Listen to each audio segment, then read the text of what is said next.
Okay. Who's got the first song? Some music. Just sit.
beautiful, beautiful memories of Judy while that was playing. So it's my task to welcome you and thank everyone for joining us, particularly those joining us online in what's been a very cold and blustery day here on the northwest coast of Tasmania. My name's Rob Greenall and I'm Judy's son-in-law, and I'm honoured to welcome you this morning. That's you, Judy's closest family and friends, and we're here to celebrate what was a very rich and fulfilling 93 years of her life. This morning we've got contributions from people here today, as also many contributions from people who are not here, but are joining us from other parts of Tasmania, interstate and overseas. Now there's some immediate members of our family who are notable apologies. Unfortunately, COVID hit yesterday and her son-in-law Jeff and granddaughters Kate and her partner Luke are unable to be here, and so we hope that they recover soon. Also, her grandchildren Daniel and Alice are interstate and so will be joining us online. Judy wanted no fuss, and so we've arranged a fairly simple tribute to her this morning, followed by a private cremation, and eventually her ashes will be returned to her beloved Conley's Marsh to be with her husband Curzon. And as you haven't got an order of service today for those online, I thought I might just start with a brief poem that was selected for this morning, and it's called Afterglow by Helen Marshall. And I think it sums up how she would like this day to run. I'd like the memory of me to be a happy one. I'd like to leave an afterglow of smiles when life is done. I'd like to leave an echo whispering softly down the ways of happy times and laughing times and bright and sunny days. I'd like the tears of those who grieve to dry before the sun, of happy memories that I leave when the day is done. So now we'll start with a eulogy from her daughters Penny and Angela, and we'll follow that with some messages we've received from those she's loved. Penny and Ange.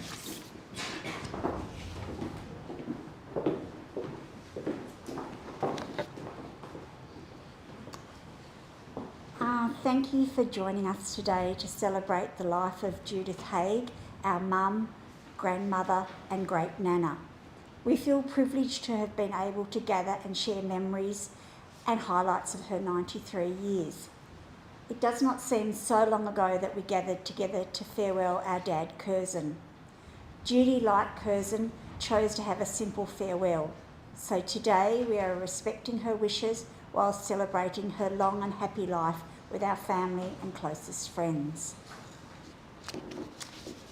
And so it all started. On the 22nd of April 1931 in Hobart, Myra and Archie Hilda welcomed their twin daughters, Judith and Joan. The twins already had an elder sister, Barbara, and 5 years later were joined by a younger sister, Elaine. The Hilda family lived in the beautiful town of Dover, south of Hobart. Mum's dad, Archie, was the local bus driver, driving the local coach to and from Hobart, which was a big journey in those days. Myra was a wonderful homemaker, always a great cook and making all the girls' clothes. The girls attended the local primary school and had happy memories of life down in the Huon Valley. The move to the high school was a big one, as the girls moved from Hobart and boarded away during the weekdays. They attended Ogilvy High School, and it was here Mum met her lifelong friend Valda. They were dedicated friends, and their friendship lasted over 80 years. They were also godmothers to each other's elder daughters. Later in high school, Mum's parents moved up to Hobart and built their lovely family home in Doyle Avenue, Lenna Valley. No more boarding for the girls, which was such a relief. After leaving high school, Mum successfully applied for a secretarial position in the Commonwealth Bank and worked her way up the ranks to become a private secretary. We all know Mum loved the Commonwealth Bank. Mum was quite a whiz at shorthand and typing, and later in life went on to teach these skills at TAFE in Newcastle, and then TAFE and high school students in Hobart.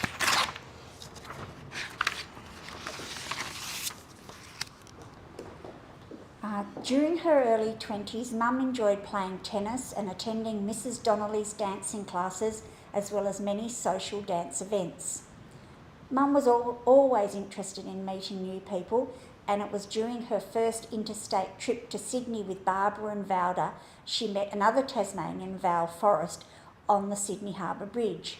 This was the start of an almost 70-year friendship with Val and the love of seeing new places. Another of Mum's interests was bushwalking, and she joined the Hobart Bushwalking Club quite early in her life, and it was in 1954 that Mum met Dad whilst on a bushwalk with friends in Pine Valley. Dad told me it was love at first sight for him, and he thought Mum was so beautiful. After a courtship of 3 years, Mum and Dad were married at St James's Church in Newtown, Hobart on the 26th of January 1957, and set sail for England via South Africa on their honeymoon. Mum and Dad celebrated their 65th wedding anniversary 2 years ago. Quite an achievement. So much has happened since they received the message from the Queen, and we were so glad we could share this special time with them. Before sailing from Australia on their honeymoon, Dad successfully applied for a position at the British Aerospace at Waltham Abbey on the outskirts of London. Mum took up a position at British Petroleum as a private secretary. They lived in a flat attached to a historic Georgian house called Hope House in Cheshunt on the outskirts of London, and they worked in England for 3 years. They also travelled extensively in England and on the continent in their little English car before returning to Melbourne in 1960.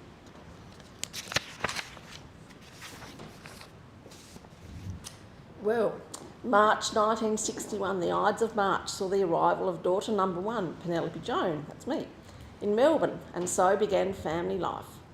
In 1962, Mum and Dad returned to Tasmania after Dad accepted a position in the Electrolytic Zinc Company of Tasmania. Mum was delighted to be back in Tasmania, close to family. But Mum's lifelong love of travel had been imprinted and never wavered. And then back to the 60s, Angela, my wonderful sister, was born in January 1964, just after Mum and Dad moved into their new home at Begonia Street in Lindisfarne. This was the first of 3 lovely homes they built in Hobart, as well as building the shack. Mum enjoyed keeping active by playing tennis, bushwalking, bowls and golf. Mum and Dad walked into Lake Pedder just before it was flooded, and they never forgot this experience. It's been such an amazing, left an amazing memory for them. Mum was actively involved in committees such as school fundraising, bowls and junior development tennis, where her organisational skills were greatly valued and appreciated. Through these activities, Mum continued to make new friends and subsequently spent many happy times over the years with the Card Girls and later the Patchwork Girls. It was during this time that Mum discovered her creative talents, making many beautiful quilts, and we will remember her every time we see these intricate handworks. These will be treasured by our family for many years to come. The shack was a favourite place for our family, where we spent many happy times with our extended family and friends. Mum liked nothing better than to walk along the beach at Connolly's Marsh or swim in the shallow, warm waters in the summer. She was very sociable and welcoming and loved to host friends and families for a barbecue at the shack, especially with a few of Dad's flatheads on the barbecue.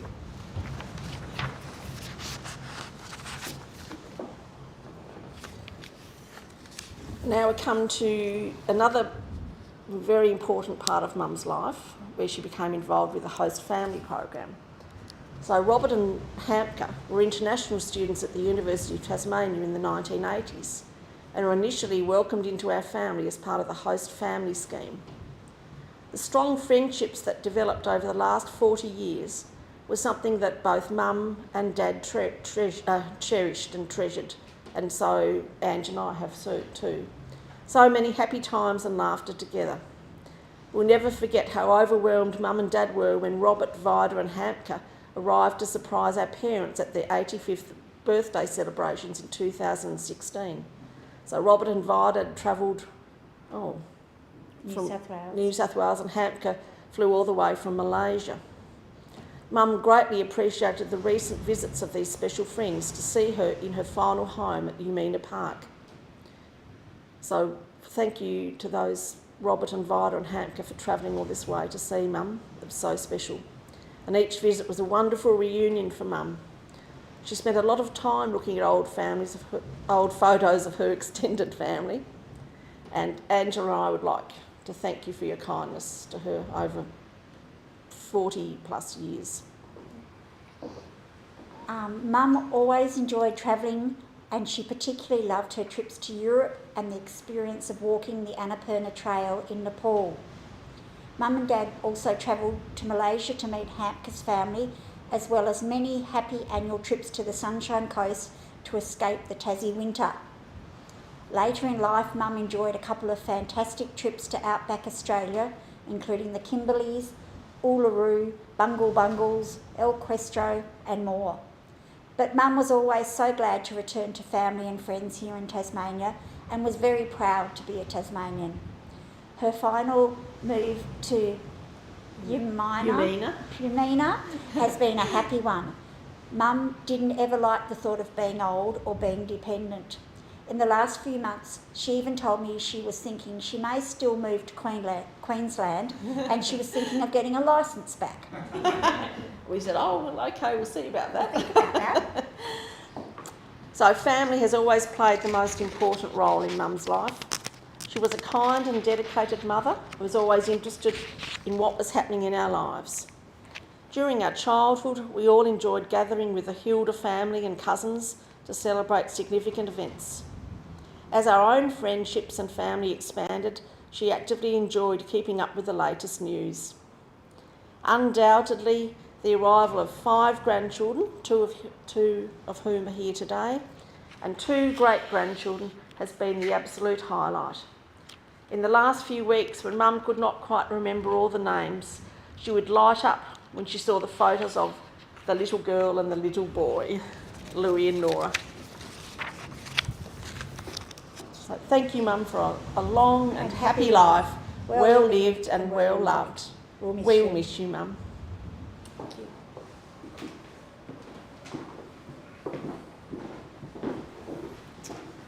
Yeah, lots of great memories there from Penny and Angela. So now I'd like to invite some special messages which from the granddaughters, and also they're going to read out some messages from family and friends that can't be here. We might start off with granddaughter number 1, Emma.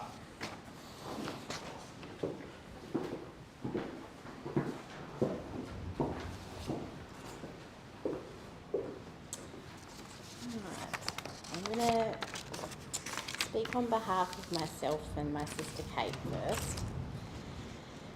So Nana Judy, as she loved to call herself, but none of us called her that, was a tiny, determined explorer of the world. She touched the lives of many, whether it was her own grandchildren, great-grandchildren, or the host students who became her family. She had a remarkable gift for making everyone feel cherished and important. It is a testament to her and the depth of her love that even those not bound by blood still think of her as a mother. Her optimism and love of adventure was inspiring. I think that Nana was really ahead of her time. She always told me, women can do anything. They don't need a man or anyone else to tell them what to do. Do what you want, don't listen to anyone else. And I follow that advice and it has served me well.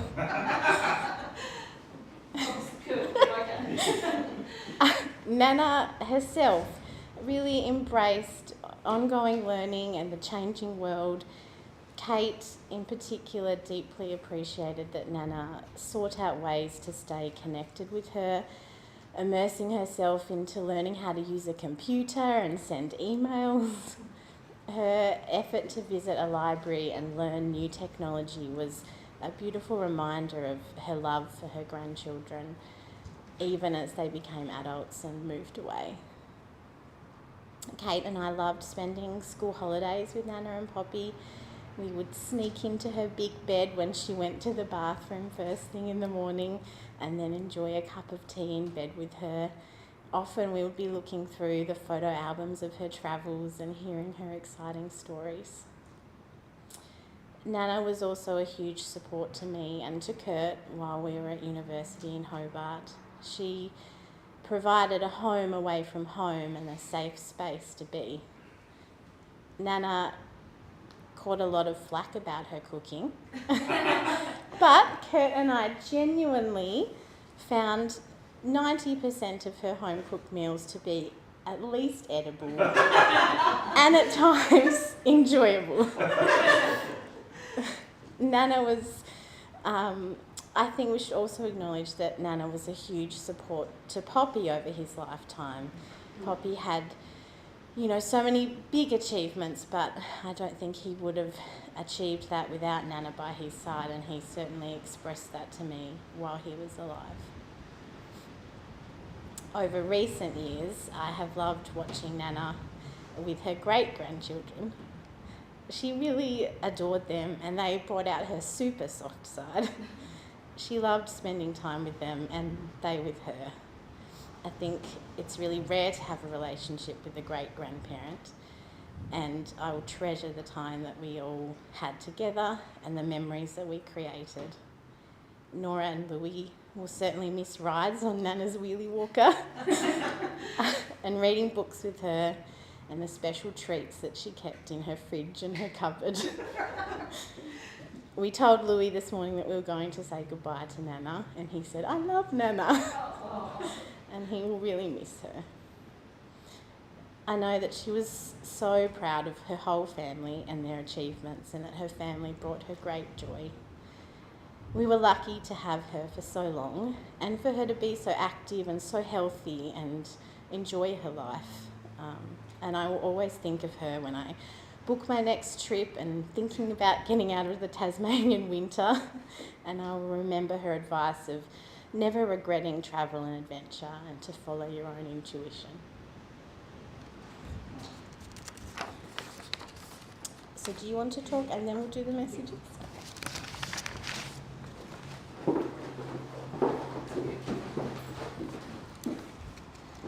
Good morning, everyone.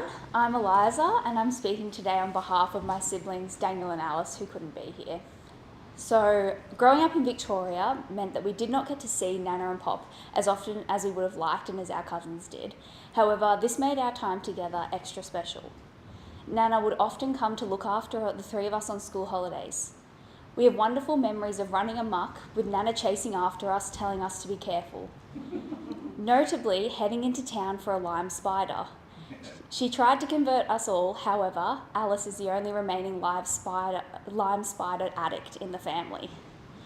Visiting Tasmania and the shack for Christmases as young children was always so special. I will cherish the memories of decorating the little pine tree in the garden together. As we got older, we began to appreciate that Nana was ahead of her time and, in her own way, a feminist trailblazer, as she returned to work after getting married and again after having children. This has been an inspiration to me and is a testament to Nana's determination and bold personality. Nana always made a point to educate us on our shared convict heritage. She was proud of this link and even travelled to Norfolk Island to visit our ancestors' farm, whom she always took great pains to defend his innocence.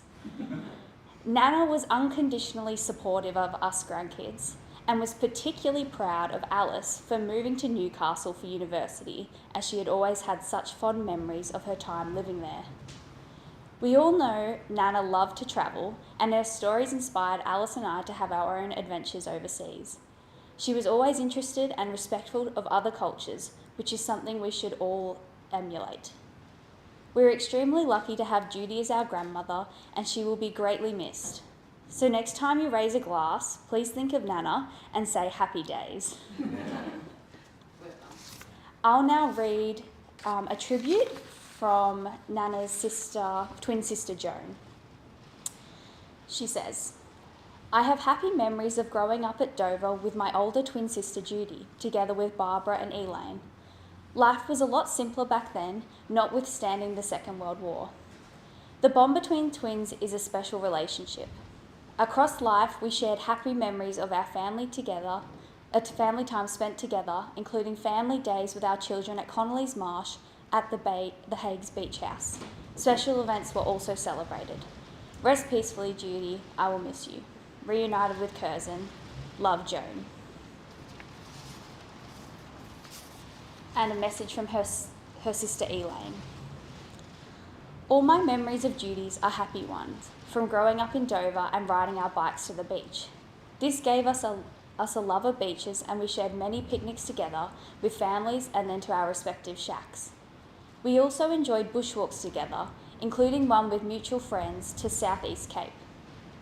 Judy and I had a trip to Norfolk Island where we hired a car and drove to where our ancestors on our mother's side had lived, and even found pieces of china in the soil, and also viewed a sovereign held by the new owners of the land. We had fun dressing up as convicts at a dinner with the group we were with. We always got together on special occasions when our children were young, right up to Judy's 90th birthday lunch, which was enjoyed by all a few years ago. I wish I could have visited Judy in her new surroundings before coming ill. Fond memories always, Elaine.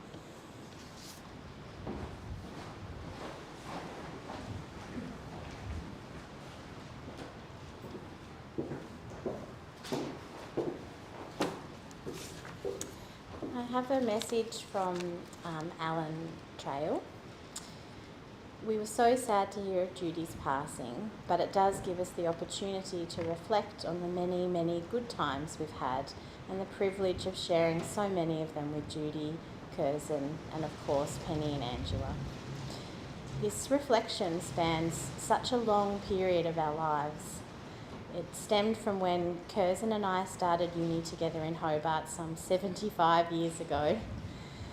Then, just a few years later, when Judy was working at the Commonwealth Bank, a young Pommy lass, Joy Knights, out from the old country on a working holiday, joined the bank too. Inevitably, Judy and Joy, later to be my wife and mother to Di and Nigel, palled up and became lifelong friends. By that time, Judy and Curzon had made the big decision to share life together and were married shortly before leaving the boat for England, where Curzon would further his science career in London. I too had decided to see the world and managed to get a job in England. Surprise, surprise, by strange coincidence, we found out within a week of sailing that we were both booked on the same boat. So quite by accident, I tagged along on their honeymoon cruise to England. I didn't know that. It's very intimate. When work permitted, we were able to share quite a lot of time together in those happy days. Towards the end of my time in England, Curzon and Judy were very welcome guests at Joy's and my wedding in Portsmouth. Inevitably, we all returned to Tassie, set up our respective homes in Hobart, and again, surprise, surprise, along came Penny and Angela, Diane and Nigel. I realised just how fortunate Joy and I were through having such close friends as Judy and Curzon, with whom we could compare notes on the rigours and joys of bringing up a young family.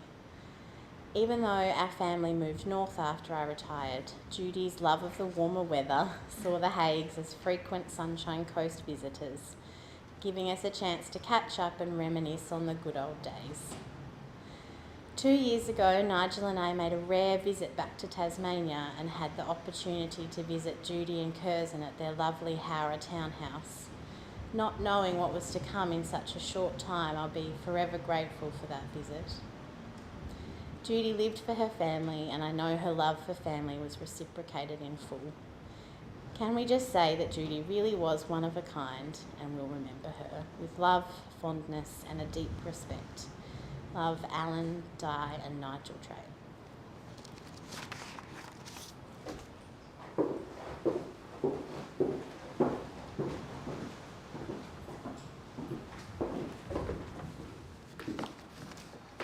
I've got a message from Barbara Smith. I met Judy when she became engaged to cousin Haigh, a very close schoolmate of my husband Colvin. It was the beginning of a lifelong friendship and around 7 years for the four of us. Judy and Kurs married and went to UK for a number of years, but we still remained in contact. After they returned to Hobart, they raised their two lovely girls, Penny and Angela. By this time we had a family of 3 boys and a girl, Ross, Jonathan and Jeffrey. And Kate. Kurs was the godfather to our eldest son Ross. Time passed quickly and it was soon chats with Judy about engagements, weddings, grandchildren and then eventually great-grandchildren. Judy was a loving and proud mother, grandmother and great-grandmother and took a keen interest in all their achievements and activities. We both lost our husbands a relatively short time ago, but Judy and I still kept in touch and up to date with what was happening in our lives. I'll treasure the memories of all those years of friendship and I will miss her. Rest in peace, Judy. Barbara Smith.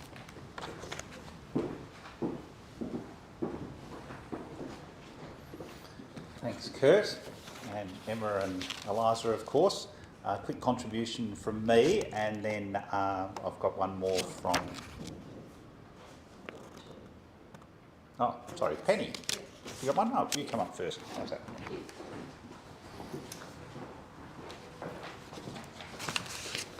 I have a wonderful message from my amazing friend Alison and her mum Marge. And Alison and I first met in kindergarten, so our friendship and our friendships with our parents have stemmed from there. This is from Alison. I have known your lovely mum for over 55 years.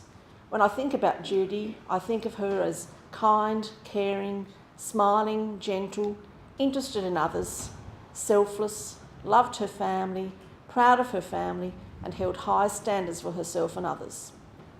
She was like a second mum to me in the early years, given the amount of time I spent with your family in Begonia Street and down at the shack at Connolly's Marsh. She always took such care to make sure that I felt safe, included and happy in your home. Your mum and dad always took such a great interest in my studies, my work, and in later life my own family, always asking after my husband Tim and son Thomas and what I had been up to. In retrospect, I find that to be a very special, admirable and rare quality in a friend's parents. Judy liked things to be neat and held high standards. Not sure how she felt about our messy cooking afternoons, making peppermint creams in her kitchen. I should say we also made peppermint creams in Alison's mum's kitchen after tennis every Saturday. Of equal importance has been the special relationship between my mum and Alison's mum of over 55 years. It's Marge. Incredible. Over tennis, time out, craft, patchwork, Saturday once a month lunches at the boardwalk with the girls. I'm so pleased that Mum and I visited your mum in the Burnie nursing home last year with the quilt Mum finished for Louis from your mum's patchwork materials. I will never forget your mum's smile and delight in seeing us. Mum's memory, Alison recalls, was starting to fade, but she still knew us, which was amazing. And on a personal note, Penny, I'm so glad you had the time to spend with your mum over the last 18 months while she lived in Burnie. I know from our visits to Burnie that she very much valued being closer to her Northwest Coast family. She spoke very fondly of you all and was very proud of all your achievements. You have done an amazing job in providing your mum and dad with so much love and support in their final years. I'm so glad they had the opportunity to be living closer to you at this time, and I know that they and you have cherished this time forever. Thinking of you all, Alison. Thank you, Al. It's beautiful. Lovely words. Thank you, Penny. Thank you, Alison. So I've always enjoyed Judy's company because she had such energy and such a great sense of humour. And this really became apparent to me when I first got to know Judy in Curzon, when we met up in California. Angela and I were travelling overseas, and Curzon had a job, a consulting job over in America, so we met up for about a week together, I think we spent. That was the first introduction. And as a gift, Judy gave me a trout fishing t-shirt with a very risque and rude message on it, which is very unlike her. I shouldn't, but I'm going to say what it said on it. It said, "A way to a man's heart is through his fly." And it had a big trout on it with a little fly there. Now, Judy maintains that she didn't know what it meant when she bought it and gave it to me. But of course, I was thrilled, and he wore it everywhere. And Judy was terrified that I would tell other people that she had given it to me. So it was a joke that we shared really through her whole life. I always threatened, and she always used to go, "No, no!" So it was really fun. Now, she was a very warm and social person who loved nothing better than bringing people together. And I'll remember her at her best. And that's when she was in full swing at a gathering, moving between groups of people, laughing, telling stories, serving food, and just enjoying the company. I'll also remember her as a fabulous nana to our 3 children, and the times we shared at the beach at Conley's Marsh and in Warrigal. She was warm and loving and spoilt them rotten with cuddles and lime spiders down at the local shop. In the last 2 years of her life, after the death of Curzon, she gradually lost that spark and required a lot more support. And our family is tremendously grateful to Penny, who dedicated herself to looking after her mum. She visited Judy nearly every day and arranged everything that her mother needed in her final stages of life. Judy was so lucky to have you, Pen, and you were so ably supported by Jeff and Emma at looking after her. So we're forever grateful. Thank you so, so much. I've also got a contribution from one of her host students. It's from Robert and Vida. And Now in their 60s, Robert. now in their 60s, there you go. And Robert, I've actually never met Robert, but I've heard all about him, of course, and I understand he's a larger-than-life character, so I'm going to do my best at reading out what his tribute verbatim. And you've just, those that know Robert, just picture it's him that's saying it. From Ghana. Yep. So, ladies and gentlemen, host sisters and family, today we gather to honour the memory of a remarkable woman who touched the hearts of many people, including me and my family. I, Dr. Robert Mensah, PSM, Senior Principal Research Scientist, Ex-Director, Australian Cotton Research Institute, New South Wales Department of Primary Industries in Narrabri, and my wife, Mrs. Vida Mensah, Senior Registered Nurse, Gold Coast University Hospital, had the privilege of being welcomed into the warm embrace of Mrs. Judy Haigh's home as host family members and international students from Ghana in West Africa.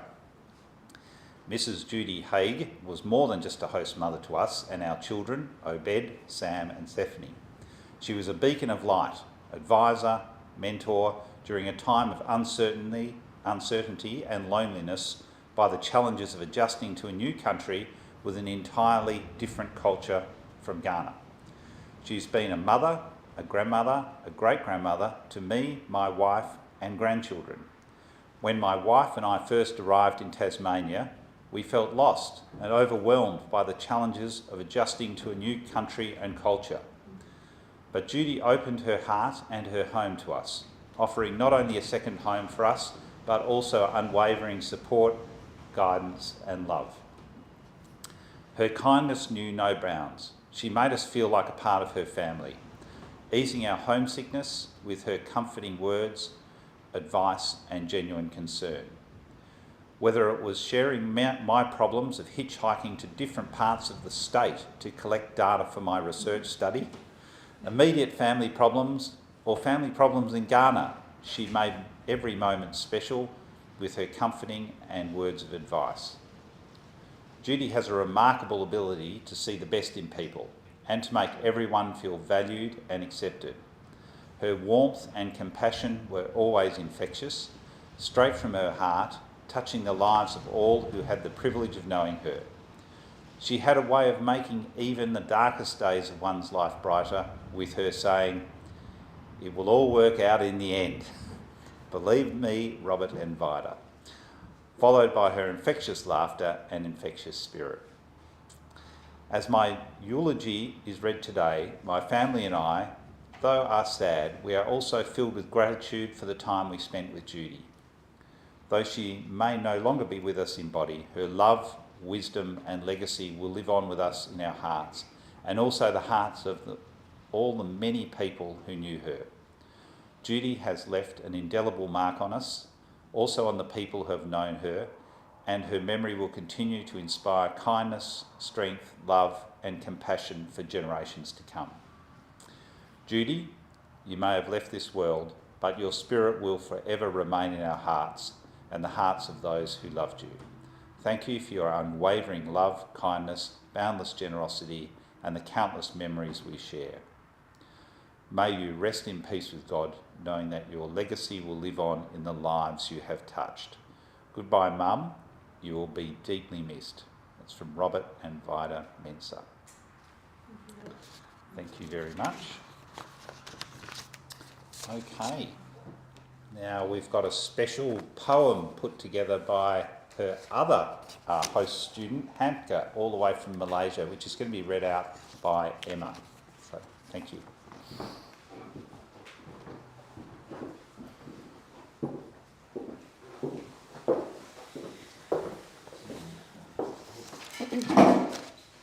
I have read this and I feel like this is the hardest. I got the hardest job to read this out. And Hampton first met you when you were 6 months old. Yes. So Hamka has written this himself, and he has titled it Ibu, Gem of My Life. In the quiet hush of solemn grace, we gather here in this sacred place to honour a gem whose light did shine, a mother's love so pure, divine. She wasn't bound by blood or name, yet in her arms I found my flame, a guiding light through darkest night, her love a beacon burning bright. In a foreign land, so far from home, she welcomed me, no longer alone. With tender care she took me in, her love a balm for every sin. Tasmania's embrace she shared with me, her love an ocean vast and free. In her wisdom and in her grace I found a home, a sacred place. Through trials faced and victories won, her nurturing touch like morning sun. In every smile and whispered word, her love a song that's always heard. Though now she rests in peaceful sleep, her memory in my heart I'll keep. For every lesson, every smile, her love will linger all the while. So as we gather, hearts heavy with sorrow, let's celebrate her life today and tomorrow. For in her love we find our strength, a bond eternal beyond life's length. Farewell, dear Mum, in your embrace, I find solace, I find grace. Though you've left this earthly shore, your love in me forevermore. Selamat Jalan, Ibu, you're the gem of my life. With lots of love, Hamka.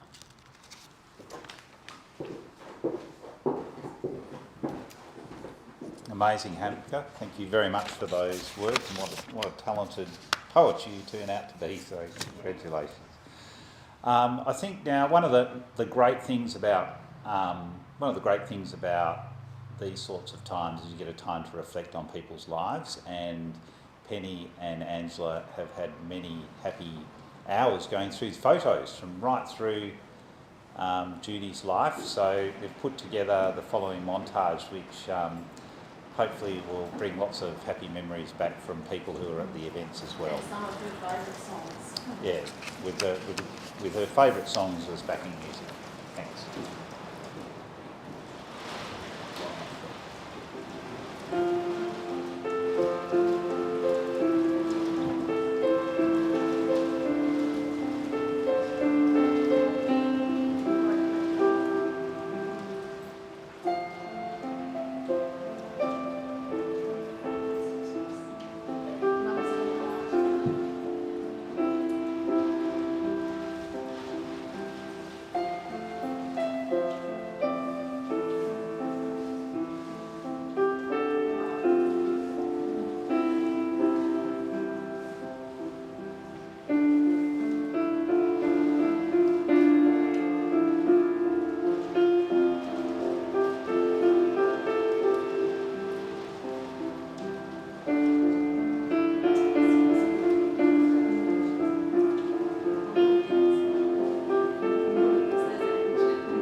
When you walk through a storm, hold your head up high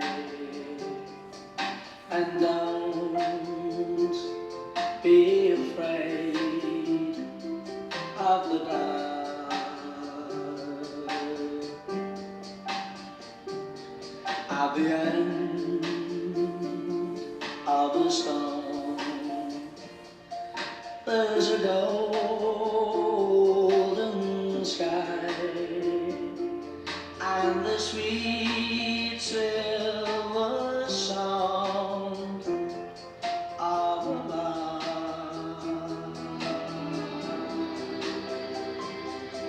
Walk on through the wind, walk on through the rain, for your dreams be tossed and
Thanks. That was lovely, wasn't it?